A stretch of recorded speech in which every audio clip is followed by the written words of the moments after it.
जितिया व्रत की कथा मुख्य रूप से जीमूतवाहन और उनके बलिदान से जुड़ी है। प्राचीन समय में जीमूतवाहन एक परोपकारी राजा थे, जिन्होंने अपने राज्य का त्याग कर वन में निवास करना शुरू किया। वहां उन्होंने देखा कि गरुड़ को हर दिन नागवंश द्वारा बलि दी जाती थी। ये देख जीमूतवाहन ने नागवंश की रक्षा का संकल्प लिया। एक दिन जब गरुड़ नाग को लेने आया तो जीमूतवाहन ने खुद को नाग के स्थान पर प्रस्तुत किया। गरुड़ ने उनकी भक्ति और बलिदान से प्रभावित होकर उन्हें जीवनदान दिया और नागों को छोड़ दिया। तभी से जीमूतवाहन के सम्मान में माताएं अपने बच्चों की लंबी उम्र और कल्याण के लिए जितिया व्रत करती हैं, जिसमें वे कठोर उपवास करती हैं और संतान की भलाई की कामना करती हैं। जितिया व्रत की कथा में चील और सियारिन की कथा का विशेष महत्व है।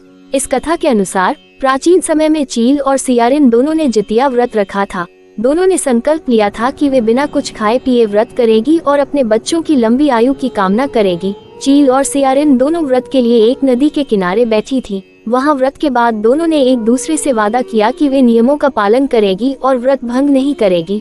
व्रत के दौरान सियारिन को बहुत भूख लगी और वह अपने व्रत को तोड़ने के बारे में सोचने लगी। उसने अपने आसपास कुछ खाने के लिए ढूंढा, लेकिन व्रत की मर्यादा को तोड़ने से पहले उसने सोचा कि पहले चील से पूछ लेती हूँ कि वह क्या कर रही है। जब सियारिन ने चील से पूछा कि क्या वह भी व्रत भंग करने के बारे में सोच रही है, तो चील ने सियारिन से कहा, मैंने यह व्रत अपने बच्चों की लंबी आयु और उनकी सुरक्षा के लिए रखा है, मैं व्रत भंग नहीं कर सकती। सियारिन ने चील की बात सुनी, लेकिन उसकी भूख बढ़ती जा रही थी और उसने लालच में आकर छिपकर कुछ मांस खा लिया।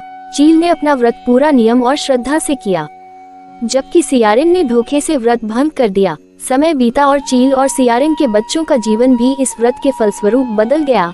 चील के बच्चे लंबे और स्वस्थ जीवन जीते रहे, जबकि सियारिन के बच्चे छोटे समय में ही दुर्भाग्यवश मर गए।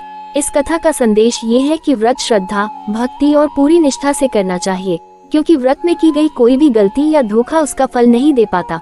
ये कथा जितिया व्रत के महत्व और मर्यादा को बताती है। साथ ही यह सीख देती है कि धर्म और व्रत के नियमों का पालन सच्ची निष्ठा और ईमानदारी से करना चाहिए, तभी उसका फल मिलता है।